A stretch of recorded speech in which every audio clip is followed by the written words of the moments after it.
G'day guys, I'm D-Mac from NBA Fantasy Bible, and along with me, as always, is Kayla Fonte, and we are Between Two Hoops. Kayla, how are you? I'm doing well. I'm very excited for this week. How about you? Absolutely, yes. We've got trade deadline coming up in 4 days, which is very exciting. Heaps on our plates, actually. Both of us have a lot of commitments around trade deadline, but it's going to be very, very exciting and very, very hectic. But in the meantime, shall we get into our weekly review? Yeah, let's do it. Let's go. All right, let's go, guys. Firstly, we thought we'd switch it up just because there's been some pretty big news around injuries. So we'd go through our injury updates to start with. So firstly, obviously everyone's heard around the Joel Embiid injury. Hasn't been the best of news overnight, where we did have a little bit more of an update in terms of his meniscus injury. They haven't come out and said it's a full tear at this stage, but a lot of, medical analysts have come out and said it's practically a tear. So there looks to be a couple of options for him, but it's looking like surgery is going to be the way to go. Again, the timeline is still to be confirmed. Kayla, I don't know what your thoughts are on this, but for me, it's probably going to be a long-term outage for him. Yeah, I would say about the same thing. I don't think there's any point in rushing him back, especially because I don't necessarily see them as title contenders this season, especially with the Bucks, the Celtics in the East. So I think the best thing to do is just rest up and then get healthy for next season. Yeah, look, let's wait and see on that timeline, but it'll be interesting to see if they have the same feelings. I still think they've got what it takes to be contenders if Embiid is healthy, but that's a big if. So Yeah. let's wait and see, depending on how bad they think it is and whether or not they think this is the year to go all in. Perhaps they make some moves at trade deadline that could even force their hand one way or the other. So that'll be an interesting watch moving forward. The next one that we heard yesterday was Zach LaVine. So he's been relegated to being season ending with his foot injury. So he'll go through some surgery, which is bad news for the Bulls. Obviously, his draft value has plummeted since that news has come out. Obviously, with trades, there's always going to be medicals as well. So it's not like they could sneak that through. So that's just very unfortunate for the Bulls. Just bad news all around for the Bulls. Any comments? Yeah, I guess it's going to be really interesting now to see what happens at the trade deadline, if they could still make a move. But like you said, his value has gone just down. Yeah, I think so. It may actually force their hand to really look at Vooch and look at DeMar DeRozan as well. So I think they definitely need to make some moves. This really solidifies what we've been saying for many, many weeks in regards to Kobe White's value. Now, Alex Caruso as well has really solidified himself there. And I think Ayo Dosunmu, we'll talk about him as an ad. He's probably already been added, but I think he's a really nice candidate for rest of season value. Yeah, I agree with that. Next one is Ivica Zubac. In some leagues, not necessarily a must roster. In other types of leagues, and one in particular I've got where we count offensive rebounds and defensive rebounds, I've picked him up straight away. So it is questionable that he returns tomorrow. That's well before the 4-week timeline that we're originally given. So that's really good news for the Clippers as well. So that does take a hit to Mason Plumlee, Daniel Tice, and I think even Russell Westbrook as well. But we'll go through that when we talk about our adds and our drops as well. But Zubac's back for the Clippers is good news, and that just solidifies them as a real contender this season. What do you think about that, Kayla? Yeah, I think it's great to have him back. And it felt like it went by really fast. I don't know if that's just me. But yeah, it's definitely going to take a hit to their other centers, and they're probably going to be drops. I think so. And those other centers weren't necessarily must roster guys in 12 teamers anyway, but it really does cement them as real backhand, probably in deeper leagues as well. And we'll just fly through some of these other ones that are day-to-day. So Jalen Williams, J-Dub, he's got an ankle sprain. He'll come up later in our segment on buy lows. But yeah, he is a buy low for us. Day-to-day is something that is manageable. So I think that is a nice solid buy low. But yeah, watch this space later on in our segment. Jaren Jackson Jr., I know Kayla and I have discussed Jaren's value moving forward. I'm quite hesitant to trade for him. Others may think otherwise, but he is day-to-day just with some hip soreness as well. And look, yes, it's trade deadline. I don't think he'll be in any trade discussions at this stage, but you just never know. But they're not going to rush him back. It's a meaningless season for the Grizzlies this season. So I wouldn't really be surprised if he misses a couple, but he's been stated as being day-to-day at this stage. Same goes for LaMelo Ball. So he's been out with ankle soreness for the last few games, which has been very disappointing for those that did invest highly with LaMelo. But it's no real surprise that Charlotte are looking after their franchise player here. Yep, no surprise at all. And don't be surprised if he's going to miss plenty more time to come. I think so. It was real wishful thinking that we were going to get him for a lot of the season, but he's had these ankle issues for at least the last couple of seasons. So that just carries on. But again, we'll talk about it in a little bit more detail later. But it really solidifies Brandon Miller's value and a few of the other guys on the team as well. But again, with trade deadline just around the corner, a few combinations and permutations of situations could happen down the track. So let's watch this space. Next one's Kyle Kuzma. Similar situation with Washington. They're not going anywhere, and they're not going anywhere very fast. So I don't know if he comes back in the next game, but again, I think he is just day-to-day at this stage. But it is interesting. While he has been out, our boy Jordan Poole, has actually looked okay. There's signs of life there, and I don't necessarily think that he's going to be necessarily a top 50 guy for the rest of the season if certain trades go through, but it's just one to watch, I think. But another one to monitor moving forward. Next one's Derek Lively. He's missed the last couple, last one, I believe, but I think he'll probably miss the next couple of games just with his nose fracture. So I think it'll be a short-term sideline, just less than a week, but it's still something to monitor as well. A lot of people streamed in Rashawn Holmes overnight, which was quite disappointing. I don't think he even got any minutes in that game. But yeah, Derek Lively, very important for the team. It gives them great structure. I know Luka loves playing with him as well, but again, not a long-term sideline for him. But I think he's still a must roster, particularly in category leagues. Kayla. Yeah, I think so even in points too. He's been really good. And I'm surprised that his roster percentage is kind of hovering at around 60% in Yahoo leagues.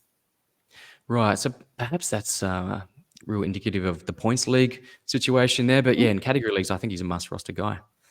Gordon Hayward, it seems like every single week we say that he's about a week away. But again, now that we're coming into trade deadline week, I think he'll miss the entire week, and then we'll see what happens there. But he's old. He's got a calf strain. So they're not going to rush him back, even if he is kept on the Hornets roster moving forward.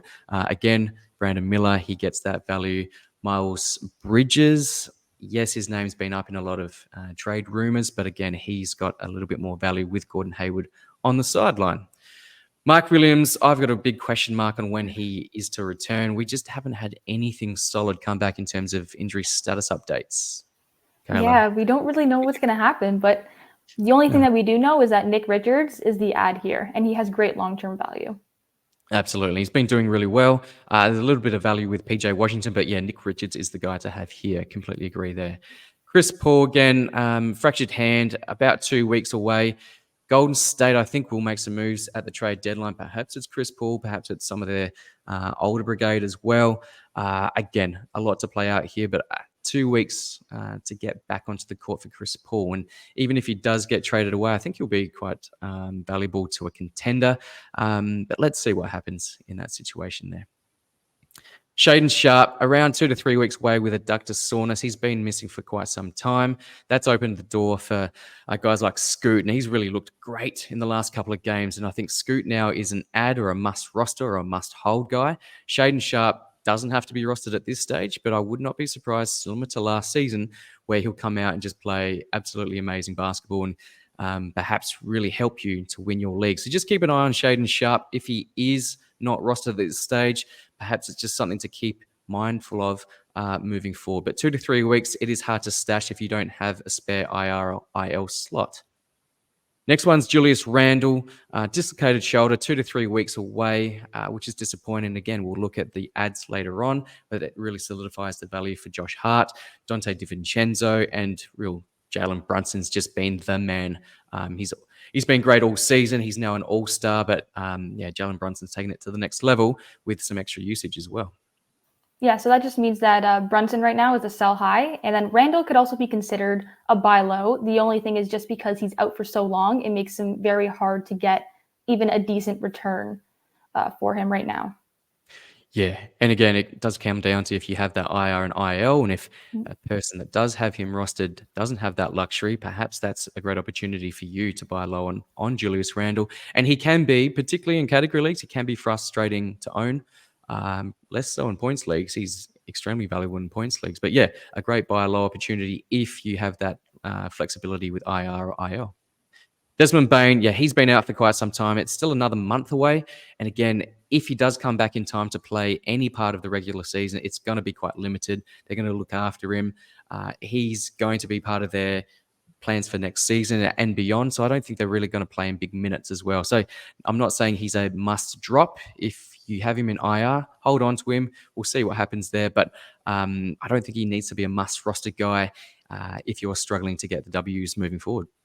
Yeah, I would agree with that too. I have him in my IL, but it's only because I have that extra spot there and there's no one else occupying that right now. Yeah, I'm in a similar spot there as well. Another one that's quite similar, Marcus Smart. Same team, same sort of timeline as well. 1 month, but less value than Desmond Bain. And you've talked about Marcus Smart as being a drop for quite some time. He came back, looked like a lot of opportunity had opened up with Ja Morant. Obviously, sidelined for the rest of the season. And then Marcus Smart went down again. So another month on the sidelines for Marcus Smart. I don't think he's a must roster guy.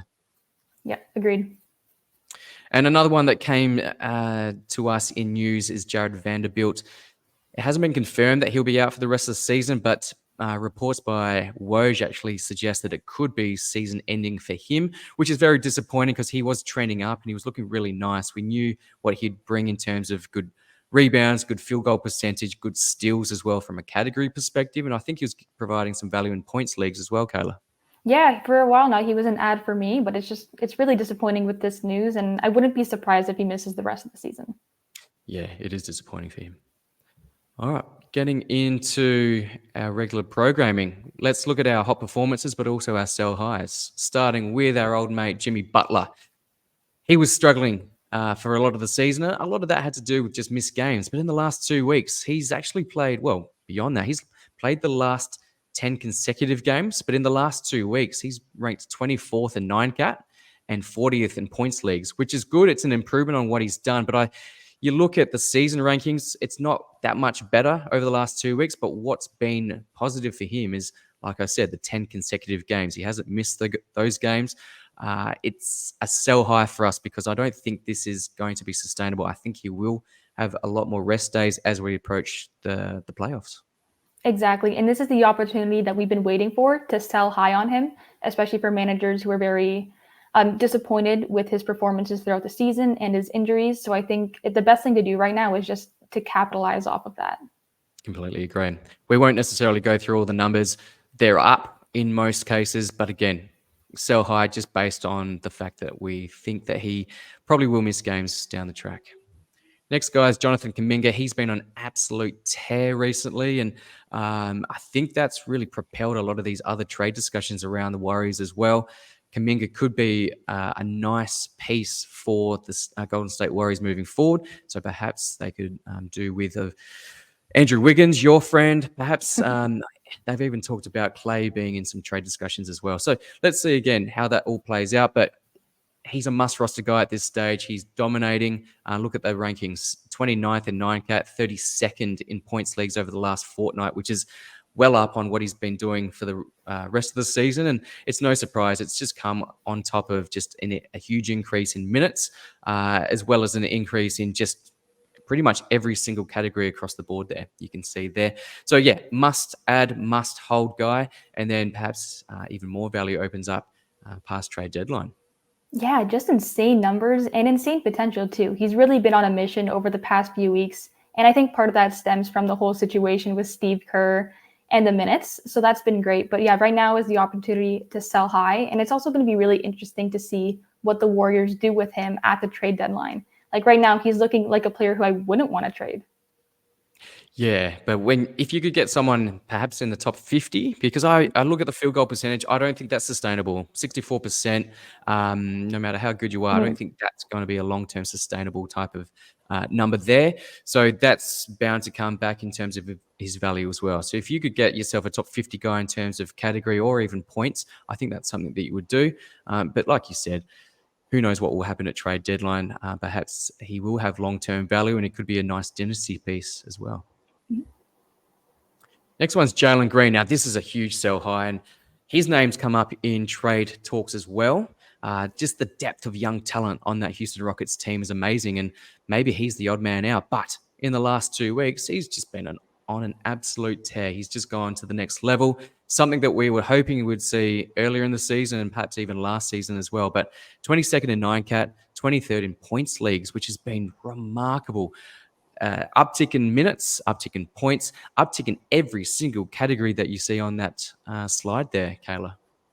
It's just been crazy. It was really unexpected. And I think, yeah, now's the time to sell high, because I don't think that this production is sustainable, especially when you're looking at those differences between those last 2 week stats and this season. So try and trade them now, get as much as you can for them. I think so too. Yeah, it's as easy as that. I don't think it's sustainable. Just look at every single one of those numbers being in the green. Yeah. I just don't think that is sustainable. So yeah, huge sell high there. Next one's Dante DiVincenzo. Earlier we spoke about some injuries to the Knicks. So we've got Julius Randle on the sidelines. So Dante DiVincenzo's taken full he's just taken it to the next level. So over the last 2 weeks, 28th in 9-cat, 64th in points leagues. But look at those 3-pointers. That's insane. 4.9 3-pointers per game. He's turned into Steph Curry. I know, it's really crazy. Again, now's the time to trade him just because he has that long-term value. We know that Randall's going to be out for at least 2 to 3 weeks minimum. So people are looking to pick him up and trade him. I think he's still under 80% rostered in Yahoo leagues too. I believe last time I checked, which is still kind of weird. So pick him up first if he's available. And yeah, great sell high opportunity. Yeah, he has to be rostered. It's very unusual that he's still available in some leagues, because I think he had value, and he definitely had value when the trade with RJ Barrett and Emmanuel quickly went through. They left, opened up a lot more time for him to start and to really flourish, and he's just taken it to the next level whilst Julius Randle has been sidelined. But yeah, it's huge sell high here. Next one's Cam Thomas. He isn't one of our favorites, but I will say that I probably misjudged this one. It pains me to say this. Yes, he's still a one-dimensional scorer, but it's just look at those numbers over the last 2 weeks. He's really improved, and it's nice to see. Yeah, it's been a bit surprising too, especially with Simmons returning. But even if you look at the numbers there, 162nd for category leagues. And then if you look at the difference, top 100 player for points leagues. As we've said multiple times before, he's a very one-dimensional player. And that's why I kind of have concerns just about how sustainable those rebounds and assist numbers are, even though they're not the highest. But I think it's a perfect sell high opportunity, especially with all the rumors surrounding the Nets at the deadline. Yeah, I think he's taken a lot of the time away from Spencer Dinwiddie, so he's really dropped off to the point where he's a drop. Cam Thomas has elevated his game, which is great. He's still a nice young player. I think he's a definite top 100 dynasty player moving forward, but I don't think he's a top 100 player this season. So I think he's a sell high, and just with Ben Simmons working his way back into that team, it's a sell high opportunity, I think, right here. Next one is Miles Bridges. We spoke about this on our live show a couple of nights ago, and one of the questions was, is Miles Bridges a sell high? He absolutely is. And you look at those numbers over the last fortnight. Yes, he has improved, and he has a really nice season behind him. Just look at those numbers. But the reason why he's a sell high is because he is, again, in trade rumors. And a lot of the trade rumors are around him going to the Suns, which I think in any situation, if he is traded away from the Hornets, and by all accounts, it is those talks are quite strong. If he is traded away from the current situation, irrespective of where he goes, I think he'll go to a team that is contending, and that will just mean that his numbers will drop. So I think based on the numbers that he's had in the last 2 weeks, it's a great sell high opportunity. Yes, it would be also nice to ride it out and see how it goes. And in the event that the Hornets do decide to keep him, yes, that'll maintain his value. But even if that's the case, over the last 2 weeks, he's still been performing at a higher level than the rest of the season. Yeah, if he gets traded, there's a very real possibility that his stats are just going to plummet. And even then, he's not going to be posting probably around the same numbers that he is right now with the Hornets. And part of that is due to also LaMelo Ball being out for quite a while, as we've talked about, because you can even see there his usage rate is down a bit, but you're looking at what other players aren't on the court right now, and that's LaMelo. Yeah, that's an interesting take as well. I've even said that he plays better alongside a LaMelo, and recently it's created his own shot. He's found other ways to contribute as well, which has been nice. He had one real shocker game in terms of his field goal percentage, but across the board, he's been really solid for the season, but particularly over the last 2 weeks. But yes, sell high opportunity. Now I buy lows. Tyrese Halliburton, this goes without saying. Yes, he's come back and he's come back slowly, coming off the bench, playing really reduced, limited minutes. He's playing 21.8 minutes over the last 3 games that he has returned, which is not surprising. They're looking after their franchise player. But for those that are trying to scrounge wins, their weekly matchups, it could be frustrating, and it's highly unlikely that you're able to buy low on this guy. He's just such a superstar, and he will be in the All-Star game as well in his hometown. But you just never know. If you throw out some offers, perhaps a 2-for-1 type of offer, if the manager is getting frustrated or real desperate for wins, you just may be able to jag him.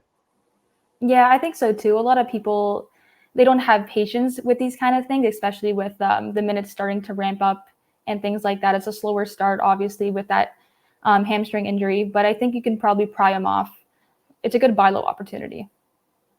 Yeah, again, very unlikely that you can do it, but you just never know. It just takes one person to really panic and go, look, I'm desperate. I need some sort of production right now, and I'm not getting it from him. Yeah, buy low. Next one's Darius Garland. I think this is probably more likely that you could be able to achieve this for a buy low, just because you look at the numbers over the last 3 games since he has come back from injury, compare it to his season numbers, and he's had a relatively disappointing season. Pretty high draft pick in our fantasy drafts, but 97th in 9-cat is extremely disappointing. A lot of that is on the back of high turnovers, and a lot of time we punt turnovers, so we don't really pay attention to that. But 97th, for those that do pay attention to turnovers, that's not what you signed up for. But 164th over the last 3 games may just perpetuate the feelings around Darius Garland. Yeah, his numbers have been really low over the past few games, and obviously that's because he's been out for an extended period of time. He's still playing low minutes and things like that. For managers who kind of just want to offload him, that's where you have to buy low. He's personally not someone that I would go for, though. I still have a lot of concerns about just his value for the rest of the season. Right. Yeah, it really depends on what you're going to throw at the manager that does have Darius Garland as well. But if you're going to go, I still think he can be a top 70 type of player in category leagues, particularly if you are punting turnovers in those category leagues. Points, you look at those rankings as well. He does provide a little bit more value in points. So I think you could just throw out, who knows, just a top 100 guy and see what you can get back. Next one's his teammate, Evan Mobley.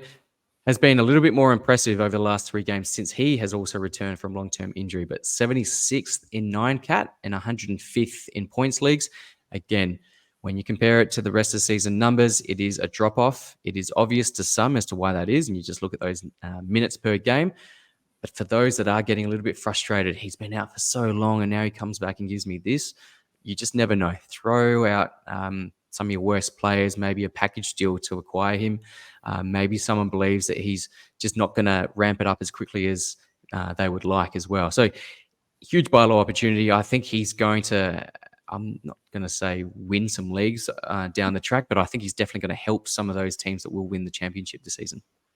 Yeah, I definitely agree with that. And I think it's really a similar situation to just with Garland. These two players are just coming back from extended periods of time from injuries. They're still ramping up. So you're going to get those lower numbers than we're used to.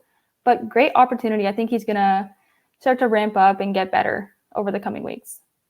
And the Cavs have looked really impressive. They've been on a tear even without these guys in the team, and now they're just getting their full squad back. I know Jarrett Allen was injured the other day, but I think they're looking like maybe not a contender, or maybe they are a contender. They're just looking really solid right now, and just with these young guys coming back, just definitely helps their team. And you look at Evan Mobley's numbers in terms of his minutes played, and Darius Garland. They're pretty much identical since they've come back from injury. For the season, around that 32-minute mark, since their restrictions around that 22-minute mark. So they're playing it safe and for good reason. They've got enough arsenal in their back pocket to be able to pull out these wins anyway. But yes, buy low opportunity there for Evan Mobley. Next one's Tyler Hero. Look at those numbers. 179th in 9-cat over the last 2 weeks. He hasn't come back from long-term injury recently, but a lot of this can be attributed just to poor shooting, not from just the field, but also from the free throw, where it's generally quite solid. But 75%, yes, it's low volume, but it's still a lot less than what we used to. And maybe some of this could be attributed to the trade where Terry Rozier's come in. The dynamic has slightly changed. Also, Jimmy Butler, as we discussed earlier, has been on the upward trend as well. So a few different factors here, Kayla. Yeah, there's definitely a lot of factors at play. And I think one of the biggest things is, like you mentioned, that Rozier trade. I don't see him getting back to his normal value that he had before the trade. But I think, yeah, still a solid buy low opportunity. I think he can still give you decent value, even in points leagues. Yeah. Next one's Ant-Man, 98th in 9-cat over the last 2 weeks, 63rd in points. There hasn't been, you look at those numbers, there's nothing that too dramatic in terms of drop off. Yes, rebounds is a fair bit less. The steals is the one for me. You go 0.7 to 1.2. Oh, it doesn't look like much, but that's substantial in terms of overall value, particularly in category leagues. Shooting percentages have looked quite similar. The usage has come down a little bit in the last 2 weeks as well. So, yeah, it is a buy low. But again, he's just not that dissimilar to the rest of his season numbers. But it's quite interesting that you just look at those two categories and it really drags his value back down. I think he also had that one game this week where he had 9, 5, and 5. And that just really plummeted his stats for the week. And managers might have been a little ticked off with that. So there is a possibility that they'd be looking to trade him for something a little bit lower. Yeah. It's a great point because I saw a couple of tweets actually talking about him being a so-called superstar, yet he's an inconsistent superstar. So yeah, he'll go off in one game and then have a very quiet game the next. But I still think it's a great buy low opportunity. Mm-hmm. And finally, Jalen Williams, J-Dub, he's sidelined. We spoke about him. He's day-to-day at this stage. But look at those numbers. The last 2 weeks, 131st in 9-cat and 82nd in points. So not too bad in terms of his points league, but the categories, just look at the numbers. The main difference there is his free throw shooting. So again, it's low volume, but these slight changes. So free throws at 33.3% as opposed to 80.6%. That's significant enough to reduce his value. Even his field goal percentage, he's been over 50% for quite some time, and he's just been on a tear. But just recently, in the last 2 weeks, shooting less than 50% doesn't take much for that value to really drop, and for someone to be a little bit frustrated if they were to look at some of these ranking boards. Yeah, I think now is the perfect time to buy low on him. For a good chunk of the season, he was a really hot player, sell high. So now is the time to get him. I think a lot of fantasy managers would be a little upset with that. Yeah, I think so. And he's just going to come home strong. He's a young guy. He's looking like a future absolute superstar. So I think he's going to come home strongly for the Thunder. Trade deadline. Again, we spoke about this 2 nights ago, Kayla, but we're going to rehash it again. Perhaps we've got some other thoughts, but we won't go into your stashes just for now, but we're going to go into our ads for the week. Bear in mind, and this has been sent out by yourself and quite a few fantasy analysts, Kayla, but ads, you need to be mindful of your ads this week. Yes, we've got trade deadline coming up.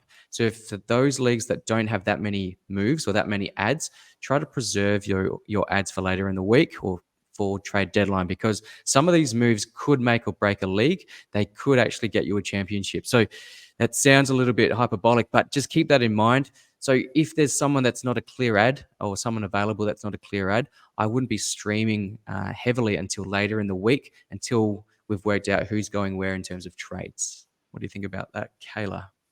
Yeah, I think the most important thing this week, like you said, conserve your ads. If you're going to add someone before that trade deadline, try to do one ad max. Just be mindful of those moves, because we all know that there's a lot of things that's going to be happening very soon. And you have to be quick to make those adjustments as needed. So you really have to monitor all the news and the trades this week. Absolutely. And by the time you see this, guys, it will be before the end of the week, I'm hoping. So that means you may be able to make one final move if you've got one up your sleeve for this week, going into next week where, as we said, let's conserve those moves. But let's look at the ads anyway. We think that these ones have to happen, but Paul Reed, yes, probably more valuable in category leagues, but I think he still has value in points leagues, just with the grey status updates around Joel Embiid. It's looking like it'll be a long-term injury anyway, so I think Paul Reed needs to be rostered. Yeah, I would agree with that. I know a lot of people were concerned about his minutes last game. I think he only played about 14, 15, but Nick Nurse actually said that he was battling an illness, which is why he played less minutes. But across 12 starts this season, he's averaged 25 minutes.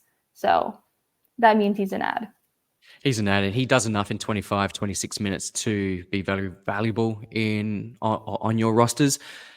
People will drop him after yesterday's game, and that's premature. So I think they may live to regret that one, particularly if Embiid's ruled out for the season, perhaps. Another one that will get some value whilst Embiid is sidelined is Kelly Oubre. He won't give you the across-the-board production that Paul Reed can get you, but you know what Kelly Oubre can give you. He can give you scoring. He can give you 3. So just be mindful of that one. But I think he will have his value increased while Embiid is out. Dante DiVincenzo, we spoke about him earlier as a sell high, but for whatever reason, he's not added in every single league.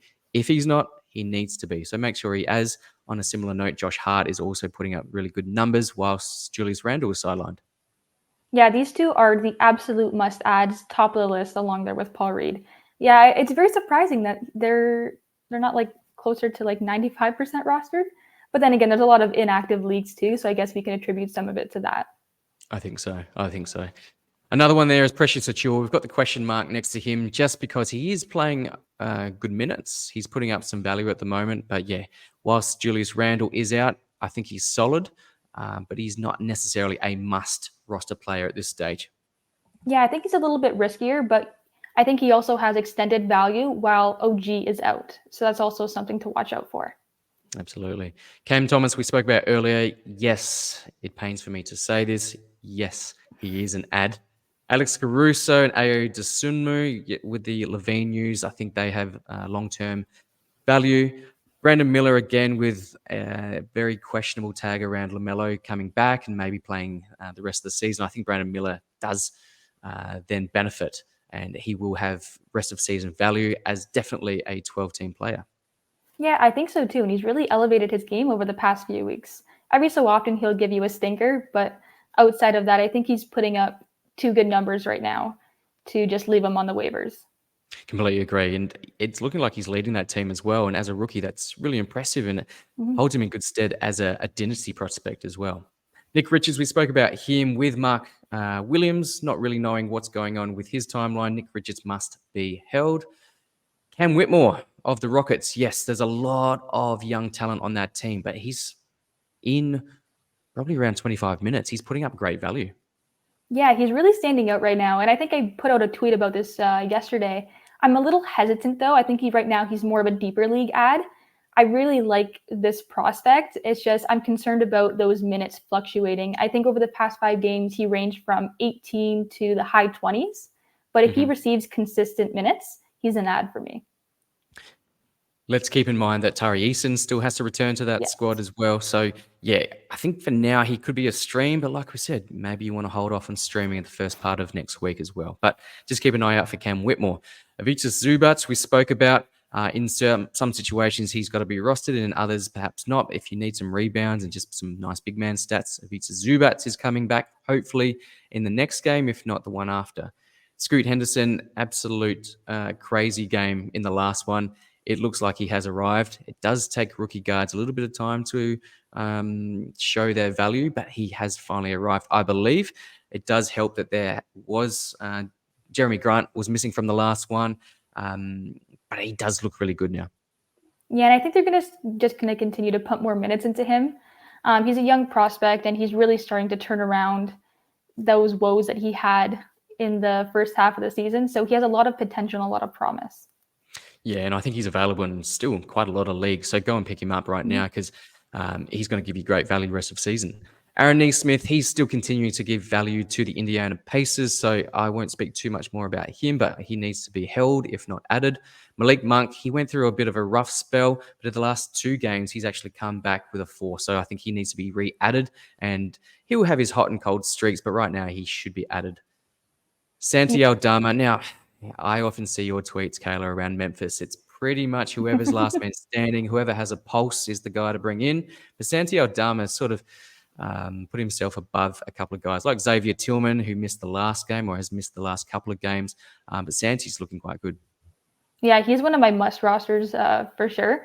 It's really hard to say who to add right now with the Grizzlies, like you said. Like there's so many other players who are stepping up at different times just because that injury list is ever growing and ever changing. It's really a game by game basis that you have to go by with ads. But I think Aldama is just one of like the guys you just have to get. Yeah, and I would still hold Vince Williams as well. I think he's Yes. questionable for tomorrow's game.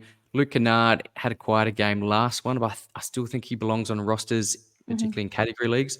But like you said, yeah, it's a hard one to judge.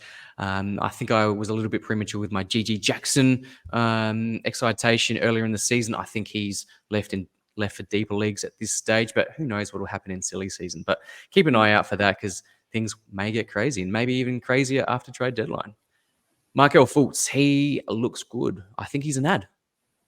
I think so too. His numbers aren't necessarily eye popping right now, but he's giving you that multi category value. Yeah, I would say he's an ad too, especially as a starter. And it is sometimes hard to find good guard stats off the wire. Steals, Mhm. some nice assists, good field goal percentage as well. So I think he would be a solid ad. I think Suggs is also probably a hold at this stage. He's sort of been on the downward trend after his hot start to start the season, but I think those two can coexist in the backcourt. Yeah, I think so. Next one's Ben Simmons. People will be frustrated. He'll miss his games, but you just see the value. And again, it's sometimes difficult to get these guard stats off the wire, but he provides more than just your typical traditional guard stats. He'll get you good rebounds. He'll get you those assists. He'll get you high field goal percentage. We've seen him as an all-star in the past and a very good fantasy contributor. He's a nice ad, but again, I wouldn't tear your hair out or lose sleep if you happen to miss out on Ben Simmons. Yeah, agreed. Like he'll give you pretty good numbers in the primary categories. And as we've seen this season and last season too, he's very up and down. In his first game back, he was amazing. And the last game, I think he was decent. So it's just something to watch out for. But I think he's worth an ad if he's available. Yeah, and for those that are in category leagues and you happen to be punting points, which is a very viable strategy, he would be perfect. Himself, Draymond Green, these types of guys, very Mhm. good in that type of build. Now, I'm going to get you to take over because you sent out an article through the Last Word on Sports earlier in the week, and it was a really nice article. We spoke Okay. about it briefly earlier this week on our live show. Take us through your stashes in the lead up to NBA trade deadline. Yeah, so these are players who I don't necessarily consider must-add players. There wasn't really any clear stashes ahead of this deadline, and it's always unpredictable. But one name who I would consider definitely adding, and he's already rostered in most leagues anyway, is Okongwu. We all know with Clint Capella, very injury-riddled career. I think he could possibly be traded. I think the market has died down a little bit, but there's still that potential there, and I just see him as an ad. He had a monster game recently, so definitely someone to consider. Bilal. He is a very interesting rookie, and I know you were high on him throughout the season as well. I just think that Washington is very likely to make some moves, and that could propel him into a consistent starting role. And I think he's not that rostered too. I think it's around probably what 15% ish around Readily there. available. Yes, Yeah. absolutely. So he's definitely an easy person to go and grab off the waivers. Next, Jabari Walker, and in hand with that goes Scoop, but we already talked about him. Jabari, I think that Jeremy Grant is pretty likely to be traded, and that same goes for Malcolm Brogdon as well. They're dominating the trade rumors right now for Portland, so I think it's very likely he'll be traded. And a lot of people, a lot of analysts as well, were kind of high on him a couple weeks ago too, considering him as a stream. But I think he's more of an ad, especially if that opportunity opens up for him in the front court. And another guy who I absolutely love, Asar Thompson. He was great in the first half of the season, just fantastic. But with a bunch of players returning back from injuries, that's really limited his value, kind of pushed him to the bench, less minutes. And in that time, he's been very disappointing. He just hasn't had the minutes to produce quality value. But I think there's going to be some trades here for one of the worst teams in the Yeah. league who is not in playoff contention right now. for him to step into a bigger role, especially with the promise and potential that he showed earlier on. What do you think about Asar? I love Asar. We've spoken about Asar a lot, and yeah, like you said, in the first part of the season, he was tremendous. And I remember I actually threw out James Harden for Asar Thompson, and that's a pretty crazy type of trade.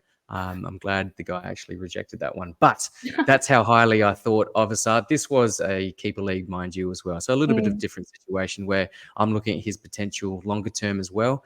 But yeah, he looked tremendous. So I think perhaps if some trades go down, he's one that will flourish and perhaps will help you win your championship. Yeah, I think so too. I really hope that he just has that opportunity open up for him again. And I know that Bogdanovich has been dominating rumors for the Pistons, so we'll kind of have to monitor, see what happens with that. And then finally, George, another great rookie. We got to see what happens with the Jazz. He was looking like an ad, and we talked about this weeks ago. He was looking like an ad, but then those minutes have really fluctuated. He's had some issues with turnovers, efficiency, but those are more common issues for a rookie. But I think he's someone who has great playmaking, scoring potential, and he's definitely someone who I would watch out for. Love that list. Yeah, I think Okongwu, I've put their points league just because I think he's highly, highly on rosters in terms of category leagues. But points Yeah. leagues, I think he's probably quite available. I'm not sure what the roster percentages are there, but I think I love all of those ones, Kayla. So thank you so much for that. Thank you. Thank you. Next one's our drops. Andrew Nembhard, I think he played a total of 6 seconds in the last game, which is very disappointing. A lot of people thought that with Halliburton on a minutes restriction, Nembhard would continue his good form, but it was TJ McConnell that came back and did some nice work there. So just because of the lack of clarity around what will happen in the next game, I think Nembhard's probably a drop, particularly as we approach the time that Halliburton will just get to full speed. So I think, yes, he may get some nice games in between, but he doesn't have to be rostered at this stage, particularly if he's going to give us 6 seconds like he did in the last one. Yeah, exactly. Next It's hard one. to justify rostering him when he's gonna give you a good game here and there, but I mean, if he's gonna Yeah, give bad games for most of the time, then exactly right. Next two are related to Ivica Zubac coming back. So we spoke about Mason Plumlee and Daniel Tice. So I think they're easy drops. And whenever we talk about adds and drops, we're always thinking about standard 12-team leagues in either category or points. But yeah, Plumlee and Tice shouldn't be rostered in 12-teamers. Andrew Wiggins, your boy, he's been on, he's been off. I think he's off again. I think so. I think he got injured last game as well, so that's probably gonna plummet a little bit. But I don't think we've had any updates surrounding that yet. But if it's something where he's gonna see an extended period out, drop. Yeah. And speaking to Puppy the other night, he actually had him down as a potential stash, which I thought was very interesting Ooh. because there are a lot of talks around perhaps Wiggins, perhaps Clay, as we said, Mhm. maybe a few others on that Warriors team that could be traded. It's all very interesting. We'll see it come to fruition later. What is it, in 4 days' time? Mhm. But yes, I think Andrew Wiggins is a drop for now just because we just don't know what the timeline is and people are scrounging for W's. Next one's Zach Collins. He is playing again. He's come back from injury, but he's playing back up to Wemby, of course. Wemby's now playing back-to-backs. So that doesn't give Zach Collins the ability to move in and become an elite streamer like he was. So as a backup center, he's not playing alongside of Wemby very much. As a backup center, I don't think he has that value to have in 12-teamers. Yeah, less minutes, less production. Exactly. Easy one there. Harrison Barnes, he was on a bit of a tear for a couple of games, but he's come back. He's come back to Harrison Barnes as we know him. I don't think he needs to be rostered there. Yeah, very Jared streaky Vanderbilt, player. Sorry, very sorry. streaky Yeah, very player. streaky player. Yeah. Yeah, very streaky. And similar to what Kevin Herter was giving us, but I think Herter is Yes. probably giving you a little bit more value than Harrison Barnes. I was very Mhm. tempted to put Kevin Herter back on this list.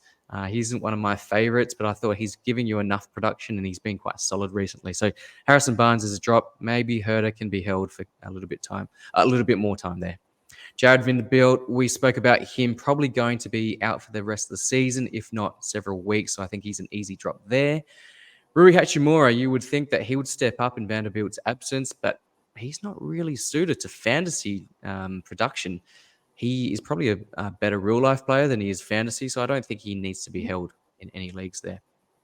Yeah, and I thought he would have played more minutes too. I think he only got about under 20 actually last night. So, drop for me. Yeah, easy drop there. Cole Anthony, yeah, it's a little bit crowded in that backcourt Mhm. with Suggs, with Markel Fultz, and then you look at Bankero and Franz Wagner as well. They do a lot of facilitating as well. That's not necessarily Cole Anthony's stick, but he's just not getting the usage. He's not getting the shots where when he does get that usage, he can be quite valuable. So this could be one to watch out for. I didn't mention it in the stash spot there, but he is one to keep an eye out for. If he does get moved and he gets moved to a nicer, freer backcourt, he could be one worth picking up. But for now, he's a drop. Yeah, he's definitely a stash opportunity. I think it's hard to say for sure, just because we really don't know what's going to happen with that crowded backcourt, and that's one of the reasons why I didn't include him in my list.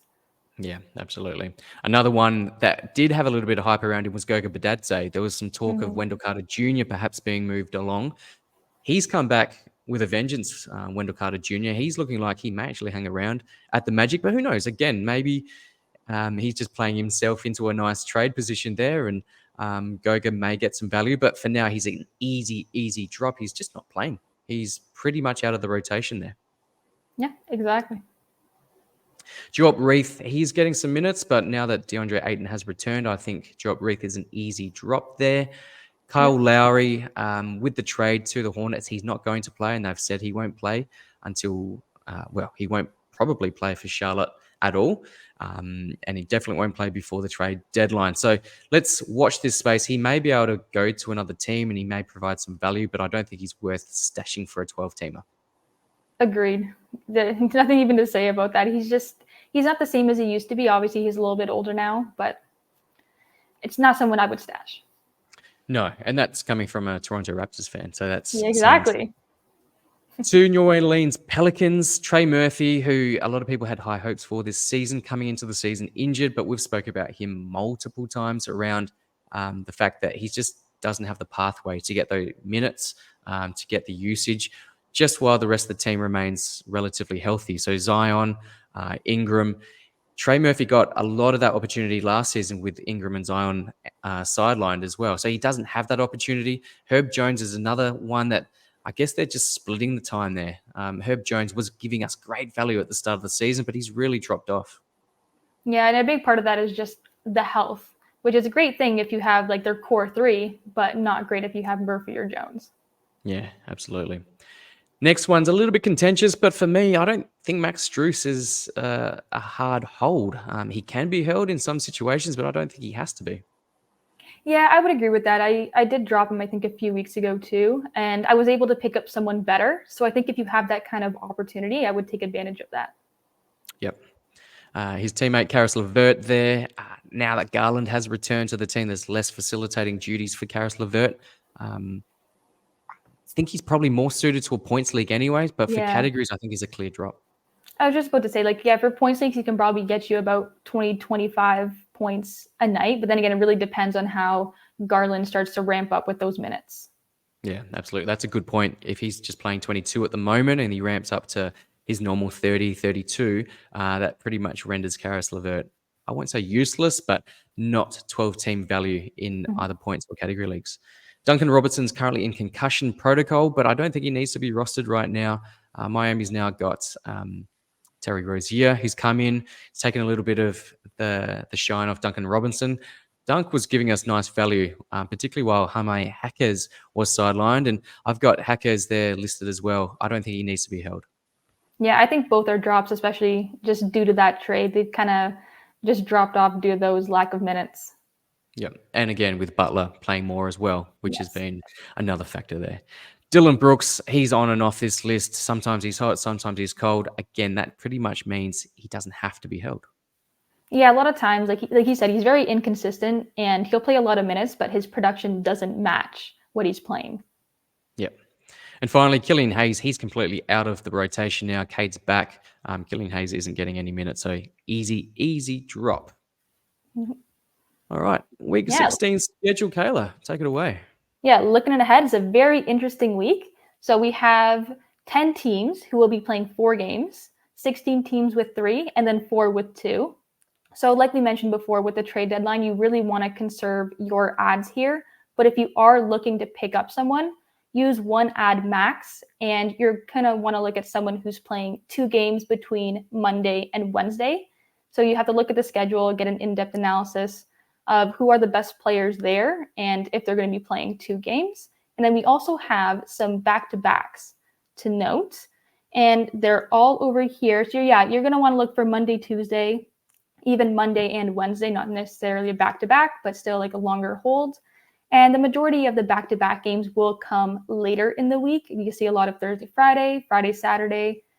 So that's what you want to get a look out for. But then again, you're not going to make those later moves until after a major trade happens and even after that Thursday 3 p.m. deadline. Any thoughts?